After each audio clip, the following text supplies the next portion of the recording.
Good afternoon and welcome to Midday Live on TV3. My name is Solis Rose Quarter. We're live from the News Hub at Adesanwe in Accra. We're streaming worldwide on the internet via 3news.com. Now let's take a look at the stories making headlines this afternoon. Residents in Teshi Rasta in Accra protest poor drainage systems, which they believe is a cause of flooding.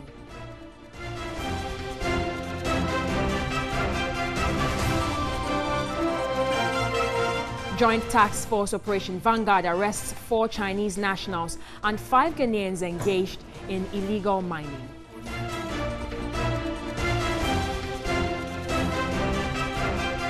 And Tema Oil Refinery to be shut down owing to lack of crude oil.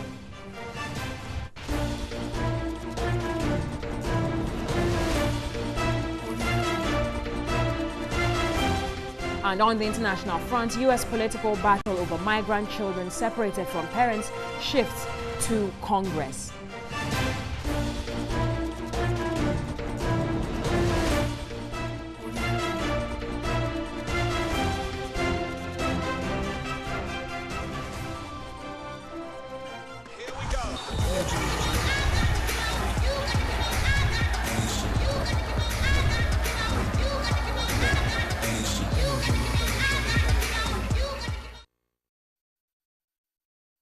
Many thanks for staying with us on Midday Live. We have all these details, including entertainment and sports. And speaking of sports, Yao Fosulabi has joined us with the World Cup updates. Yao.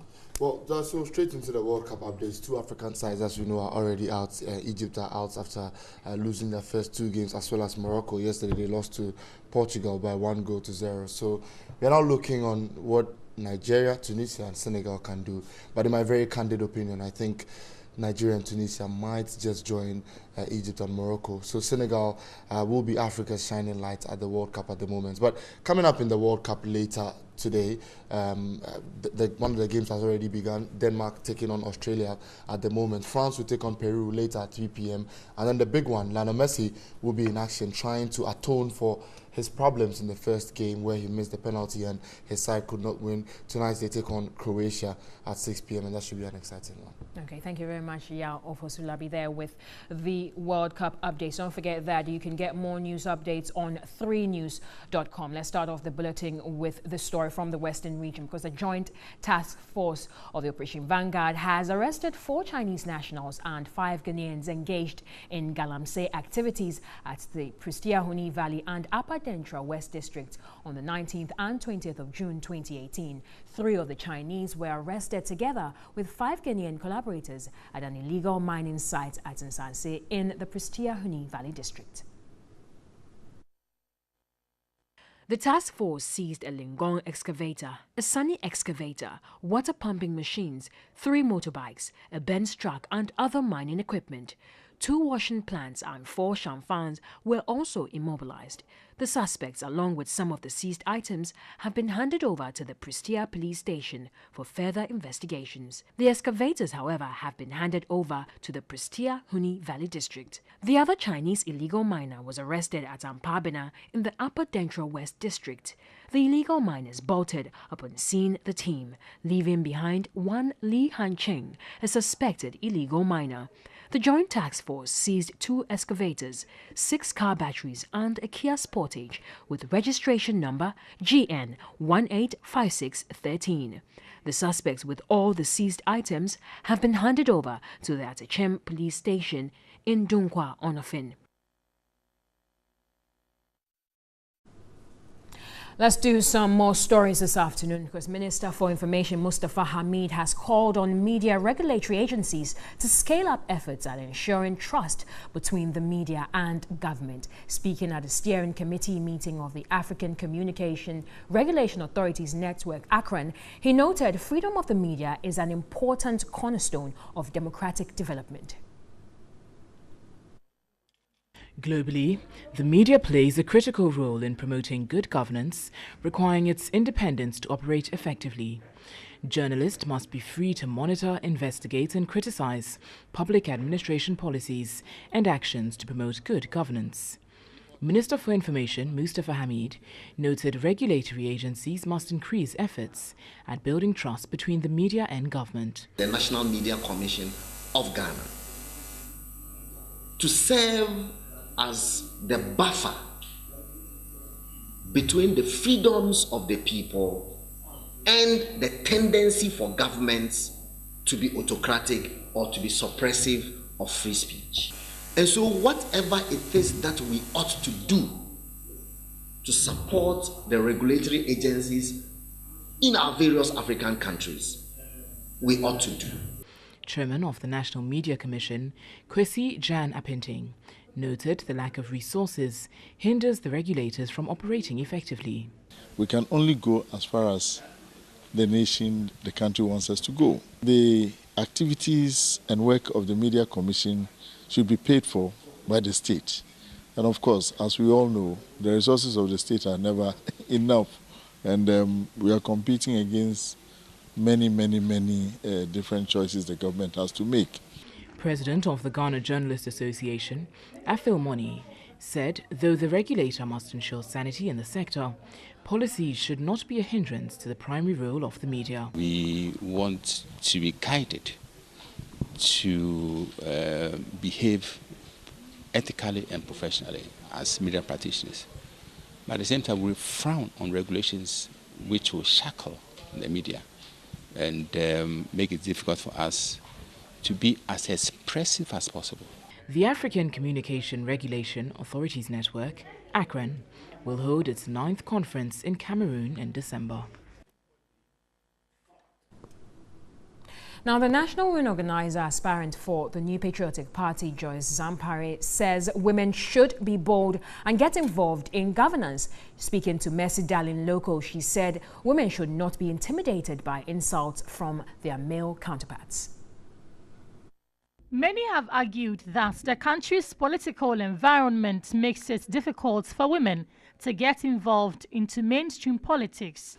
The immediate past Greater Accra Regional Women's Organizer of the NPP, who is contesting the NPP National Women's Organizer position, Joyce Zampare, says insults and name-calling should not prevent women from making their contribution to political dispensation. My word to women is that we live in a world where whatever you do, you can never please all.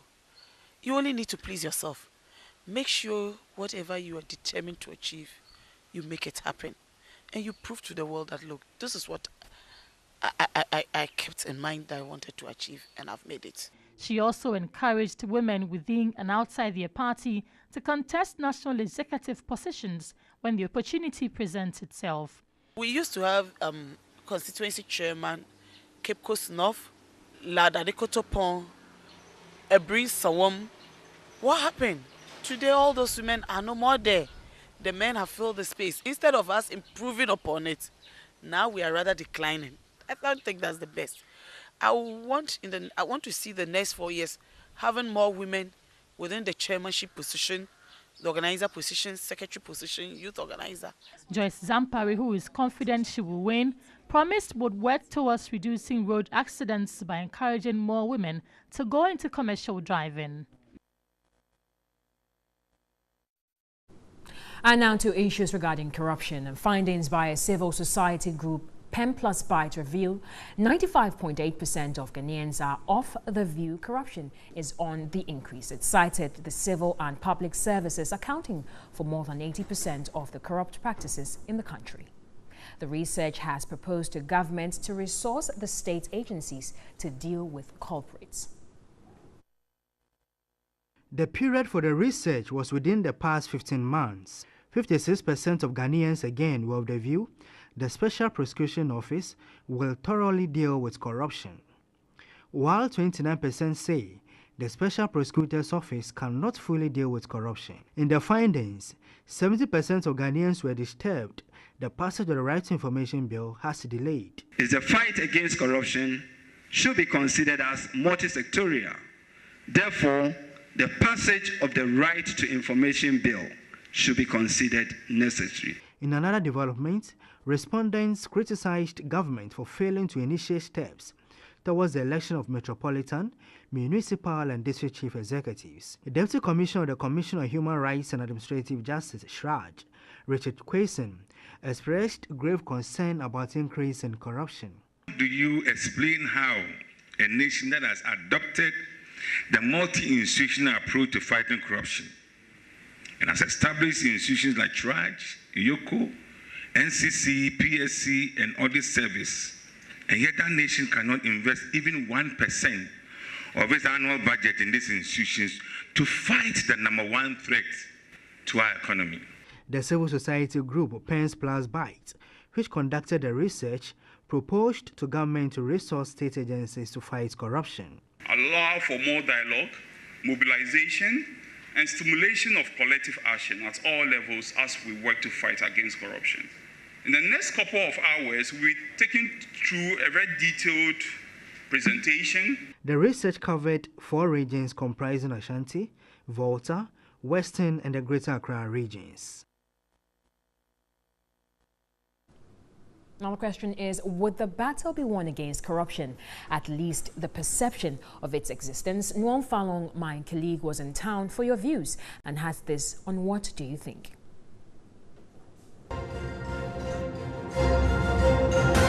Governments over the years in Ghana have promised to fight against corruption. Unfortunately, perception indexes continue to prove them wrong.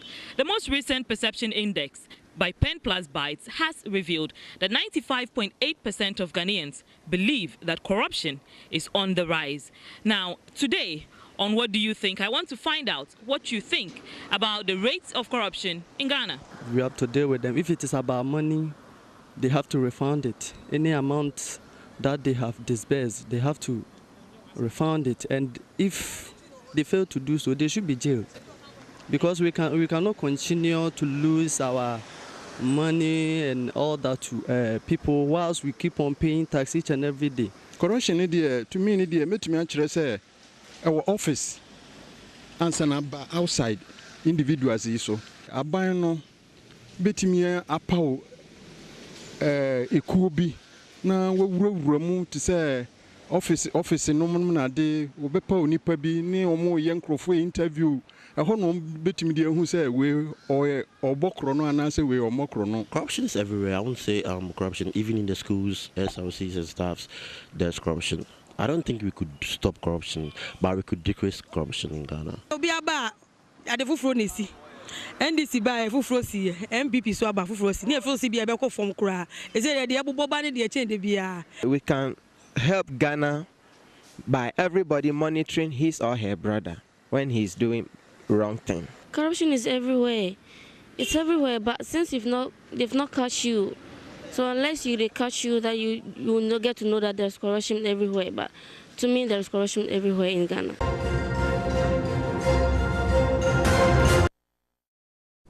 Interesting views there. Well, we've been joined in the studio by Kwami Ahabenu. He's the executive director of Pen Plus Bytes Ghana, and they basically brought forth the Anti-Corruption Report. And he joins us in the studio this afternoon. Good afternoon. Many thanks for joining us on Midday Live. Good afternoon. Right. Now, this isn't the first time such a research has been conducted in the country. What exactly was the direction for this? Why? This research is the first time to stress the fact that we looked at the manifesto promises of MPP, and based on their manifesto promises related to corruption and what they're going to do about corruption, we now went out to the people to find out, are they performing on those indicators? So this is the first time that such a research has been anchored on manifesto promises. So basically the party, when they were in opposition, promised Ghanaians that they're going to do a number of things when they come into power in fighting corruption. And we have gone back to the people and asked them, how did they perform? And that's quite important and unique because we're involving citizens in the fight against corruption. Now, you were talking about, you went to the people. We're talking about 792 respondents. Yes. Would that be a correct reflection of a sample of 30 million people, to be generalized to say 95.8% of Ghanaians, see corruption being on the rise? So you're right in the sense that you cannot generalize the results to the whole population. but it gives us signposts or indication. What we did was that we used this methodology called focus group discussion, where we brought together representative people in the society. So you have the political parties, you have the opposition parties, you have the media, you have the traditional leaders, you have people from the district assembly. So once you bring those group people, they represent a larger group of citizens. On top of the use of focus group discussion, we also conducted a survey where we also administered questionnaire to a group of people. So give and take, if you increase the sample size, we believe that you get the same result. Let me give an example. If I walk to TV3 now and ask everybody around, do you think this is the best station? The answer will be yes.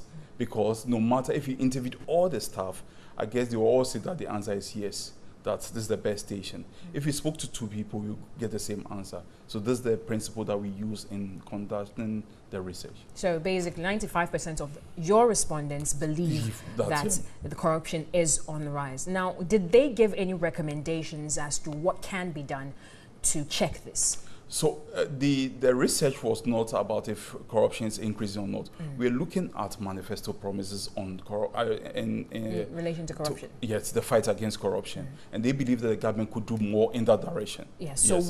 So the recommendation, one of the big issues that came was the school feeding program. They believe that it had become partisan. So when the selection of caterers come into play, it goes to only members of a particular political party, and they believe that that is impacting on the quality of the food and so on and so forth. There is a talk about the Freedom of Information Law. We have been waiting for this law for a long time, and they believe that without the passage of this law, which we have been promised several times, we cannot fight against corruption. Right. Now, what at the end of the day are you seeking to achieve in terms of the impact of this research? All we want to remind the ruling government is that they made promises to Ghanaians, and the Ghanaians believe that, look, their promises can be met or achieved, so they voted them into power.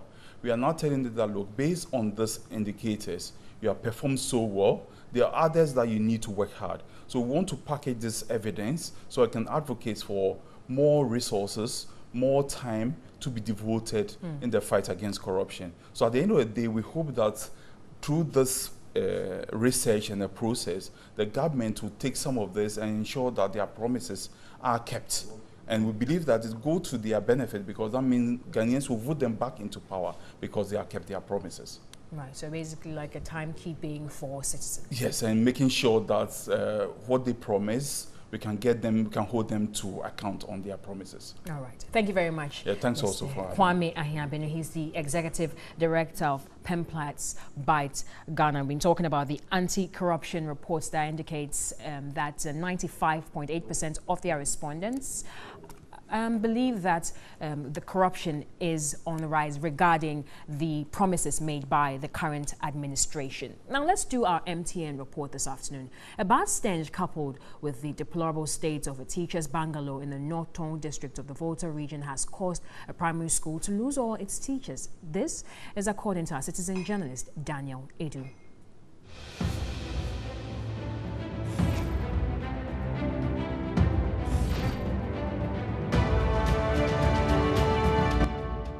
This is the teachers' bungalow of Afaude DA Primary School in the North Town district.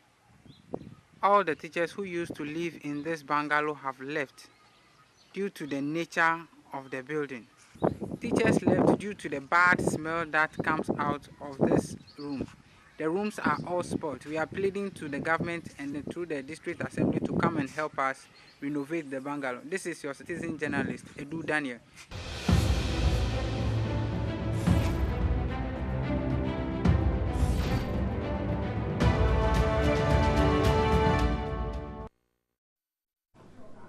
You're still watching Midday Live on TV3, and we'll be right back with some more news updates after this. Don't go away.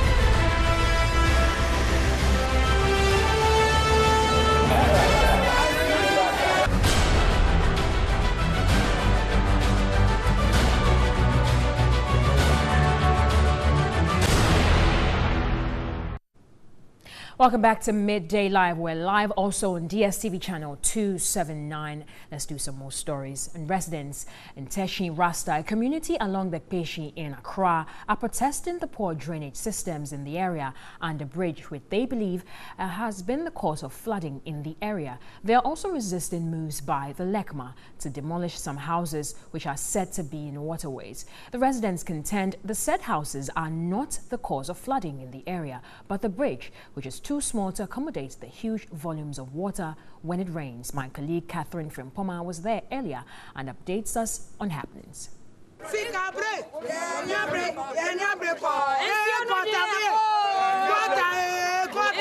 So residents at Teshi Rasta here in Accra are demonstrating and expressing their grievances about a bridge in the community that has led to the death of a doctor following last Monday's downpour.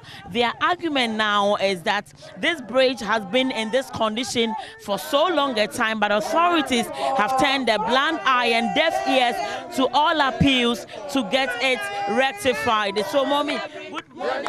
Morning. Yeah, bridge. Oh, yeah, bridge. Yeah, bridge. Bridge. Yeah, bridge. You saw no you are never fire into bridge. Now, I say baller so a Google bridge in Nemo and baller no pretty one ever. I saw no pre-mountains and Tansana and so no Baduano. Not the baller no ba. Now, you say a market. A dime be so has say ye be buno and if you know maki bania hayano and yet down was them and ya got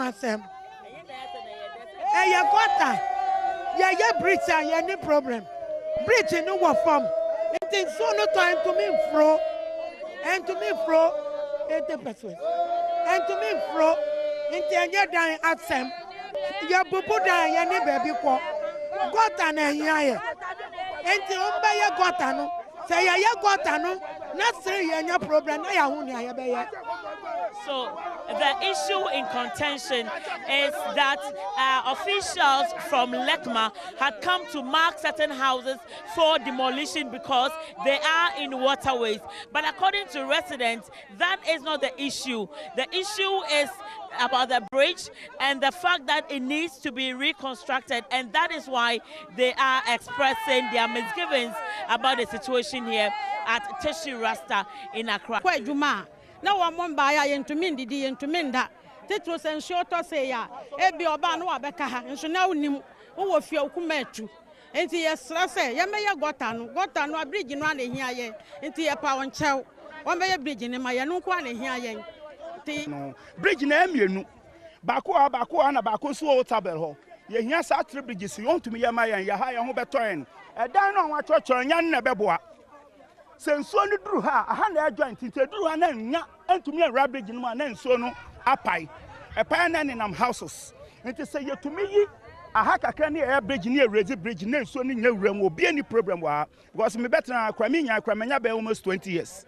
Me who's our problem with from 2 years coming here and send him away. This has been with you all these years. Why today? Why are you expressing this today? Today, that's what I said. We are expressing today because of the death of the young lady. That is why if we don't express ourselves, we'll all die very soon. The way it is, it will affect everybody. So that is why. And then they've deceived us for a long time. Every day they will come today, will come tomorrow, will come today. This bridge, the time the contractor starts, I come here and tell the bridge is too low. It should be 15 feet or 12 feet. The thing the contractor tell me, the money they give her, it be in work you do. Please, do you understand? So this thing, the bridge, at least like it raised, this problem will not happen. So I beg for the government, if the government come to do the bridge, they should raise the distance. So you two as an engineer, you don't see anything wrong with the location of the houses as a part of the problem, that they are not in waterways? Is that what you think? By the way, I can't say anything now. If I say something now, it can be. You can say something because you are talking about the bridge. You are talking about the situation in entirety. So we can't talk about the bridge. There are other factors too. So what do you think has happened? Okay, what you are saying is true. It's true. Which one is true? Maybe the houses are the gutter in mouth. It can happen. Say they are causing the problem, but the houses are not the problem. Are they not in water? They are not the problem. The houses are not the problem. Are they in waterways or not? They are not in waterways. The houses were here formerly. But Lekma says it's in the water. What I'm saying is that the houses were here formerly when the drains were not connected to the big one. So when the drains were connected, now the volume of the water has become big. So the bridge that is containing the water is too small for the water. So the bridge has to be expanded.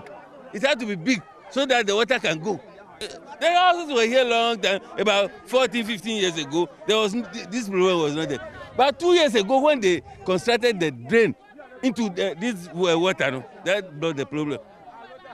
So the debate continues. Is it the bridge or the houses that are said to be in waterways? What the residents are saying in the various languages, in essence, is that as far as they are concerned, these houses are not to blame, but rather the bridge needs to be reconstructed to be able to accommodate the huge volumes of water that passes through the area anytime it rains. But for the next 3 or 4 days, these cars would not have access through the community because according to the people, they are going to continue protesting until they see something being done about the situation. But the big question that is yet to be answered is that for so many years, these houses have been where they are. Why did it have to take this incident and the life of this young doctor for Lekma to now come and mark them for demolition?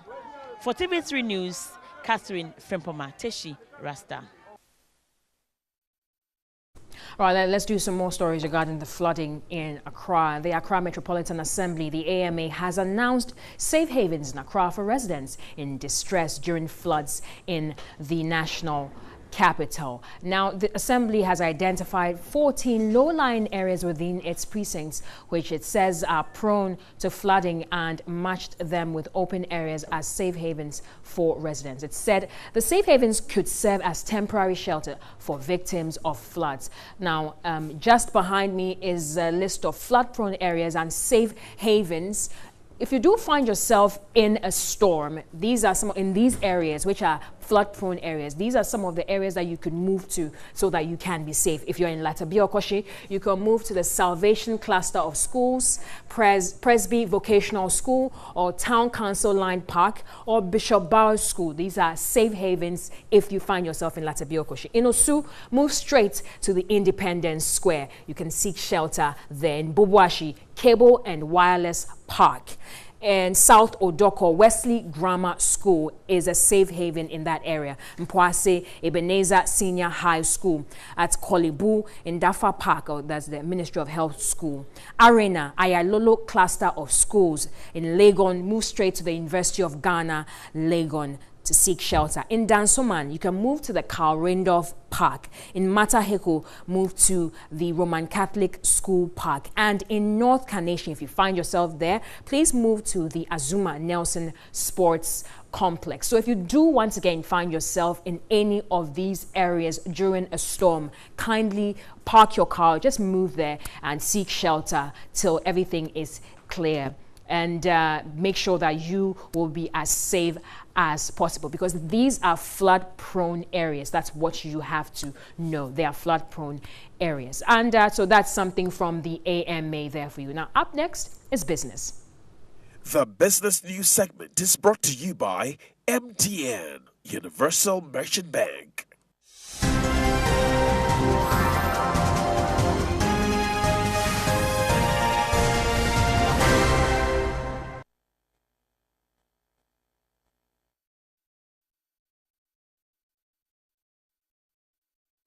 Right, it's now time for us to take some business stories, and to a trending business story today. The Tema Oil Refinery Tor is expected to shut down due to the lack of crude oil, which serves as raw material for the refinery. TV3 business sources at Tor said the situation is a result of Tor's inability to raise letters of credit to import crude oil for processing. Checks have revealed that the last time Tor managed to import crude was between December 2016 and January 2017. Further checks also revealed that Tor shut down the crude oil distillation units, the CDU, 2 weeks ago after it finished processing the remainder of some 2 million barrels of crude it had in stock. Tor will, however, continue with other minor operations and services until crude is made available. Isaac Osei, the Chief Executive Officer of Tor, and we'll be speaking to him later in some of our bulletins. But currently we have in the studio Kojo Poku. He is an energy analyst. He joins us. Good afternoon. Good afternoon. How are you, Celeste? I'm very good, Kojo. How are you? I'm very well. All right. So we're here. We're talking about Tor. Once again, Tor is in the news. Right. Can you confirm the shutdown, though? Yes. Basically, what's happening is that, you know, when you have an operation, a refinery like Tor, you can't just wake up one morning and shut it down. It has to be a gradual shutdown.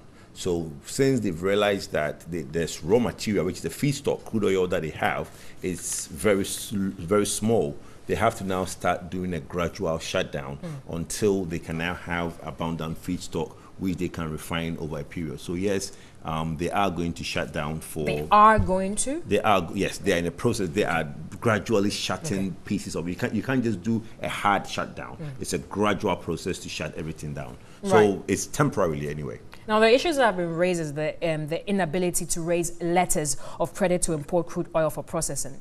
And this has come up regarding the refinery. Yes, you see, this is something we should be worried about? Yes, we should, because you see, everybody has turned Tor into a panera. You know what a panera is? Panera is what kids and everybody beats it. That's what we've turned Tor into, okay? Everybody does not say any good thing about Tor.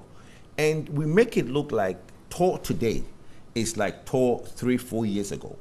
It's not. There has been a lot of improvement in Tor. Their losses has reduced. Yes, Tor has never had a good balance sheet. Even from the KK Sapon era of 2001, Tor didn't have a balance sheet, okay? It was a matter of intervention from government, putting in place a G2G arrangement with Nigeria at that time for Sahara to lift crude oil for Tor, and that is how Tor was able to have crude during the period of His Excellency J.A. Kufuor. Now, going forward, 2 reasons caused Tor to be ineffective. Okay. One was that time there was no deregulation. So prices, government determines what price Tor should sell the products. And that is how the Tor debt recovery came along. Yeah. So if Tor is to sell at full recovery, government will say, no, don't do that. I don't want there to be increase in prices. Sell at this price, give me the debt. That was one reason. Secondly, the losses, whenever you put crude in and you get the refined products, because there wasn't enough maintenance in the system, there were losses. By the time you get your product, the amount of product you expect, there is about 8% to 10% losses. Those were the 2 things that culminated into Tor not making money. All those things are no more. Now, well, obviously, we are now already in the trenches. It's already in trouble. Right. What can government do moving forward? Honestly, I think that government has a role to play. But normally, when you tell government to get involved, people now start thinking, is government going to do a bailout? Is government going to go and give them crude and the normal business as usual where Tor will not be effective and profitable? I think the management of Tor, who have done a good work in putting Tor in a shape, should step up and sell their own good story. Look, they sit, management of Tor, and people come to them all the time, I can get you crude, I can do this. Those guys are middlemen, and for some reason, they can't deliver. So the management of Tor should be out there meeting with bankers, convincing bankers of the good work they've done, and get the banks to have confidence in the management. Then they will raise the LC. Until that, if you go to government, what is government going to do? Yes, there is talk that GMPC or government should give Tor a share of the crude oil. But the give is not to give on credit. The give is to sell. Right. So government probably, I mean, I'm making some calls at GMPC. GMPC is like, no, why not? We can sell our crude to Tor, but Tor has to pay for the crude. Right. So, but the issue of LC is a problem because banks, as we speak now, do not have confidence in Tor. And that is why they need, management of Tor need to step up and do that convincing. Okay, thank you very much, Kojo Poku. He's an energy analyst, and we've been talking about the shutdown of Tor and issues arising from that. Still in business, the CEO of the National Entrepreneurship and Innovation Plan, NEIP, John Kumar, has indicated 19 factories have been commissioned by the government under the One District, One Factory initiative. He claimed the factories are fully operational and have employed a number of workers. John Kumar spoke on New Day. Go to the 1D1F secretariat, speak to the coordinator, and get all the 19 that have been commissioned. So I am not talking about soft-cutting. There are people working. Yes, in those factories. We are working on the, and let me tell you, before the end of the tenure, you are going to see all these factories roll out. So it is not about noise making. We are working and we are delivering on the promises.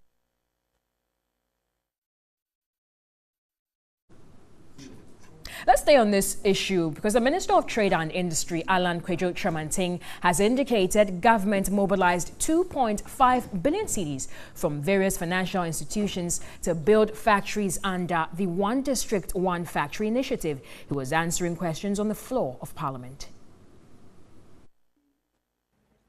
Briefing the House Wednesday, the Trade and Industry Minister said the initiative is a private sector-led one and government will make only a maximum of 30% investment in each of the factories. He, however, did not give firm timelines on when factories will be constructed, saying it is up to the private sector owners who will build them to determine.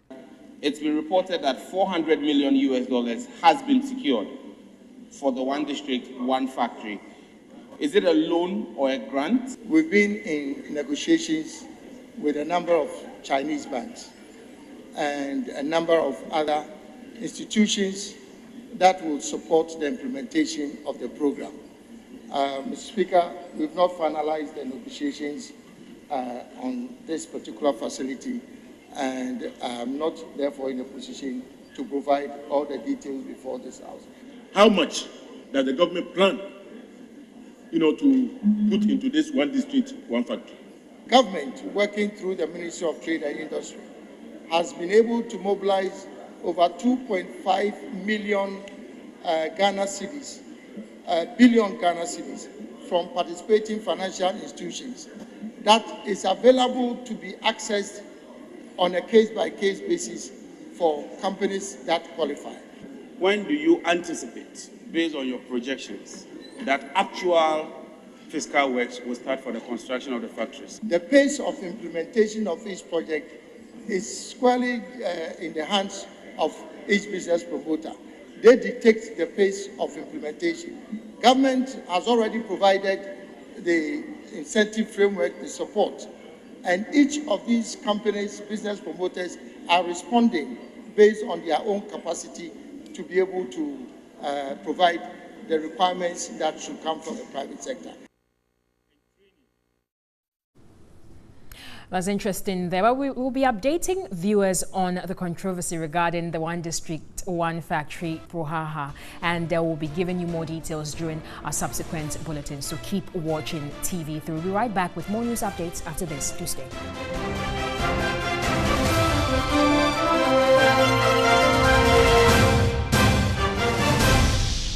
So, what is the nickname of your World Cup team? Okay, which of the national side do you know? And what is your nickname? I know the Super Eagles of Nigeria. Then I know the Pharaohs of Egypt. I think that's all. Brazil, any idea of what their nickname is? Actually, Brazil. Forgot it. I should know this. I should know this. Spain. Spain, nah. France. Nah. Le Bleu. What's the nickname for the Senegalese national team? Teranga Lions, eh? Okay, so let's do Germany. Germany, demand machine, German machine. All right, so which other nickname do you know of? Tipolo Polo, something. Yeah. Yeah, the Katongo guys. Okay, and then you go to South Africa, they are known as the Bafana. Nigeria, they say the Super Eagles. South Africa, they say the Bafana, the boys of South Africa. What is the nickname of the Portuguese national team? I don't know.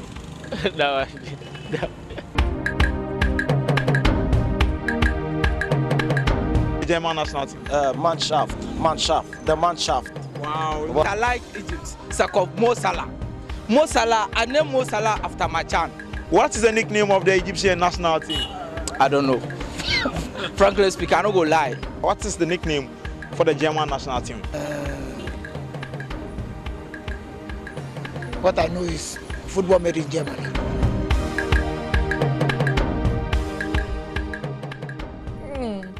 Indeed, football made in Germany. However, the World Cup not looking too good for them. They still have 2 more games to go. But that's how we wrap up Midday Live here on TV3. My name is Solis Rose Quarte. Don't forget that we have been live on DSTV channel 279. We're also streaming worldwide on the internet via 3news.com. Also active on social media, Facebook, Twitter, and Instagram. Keep watching.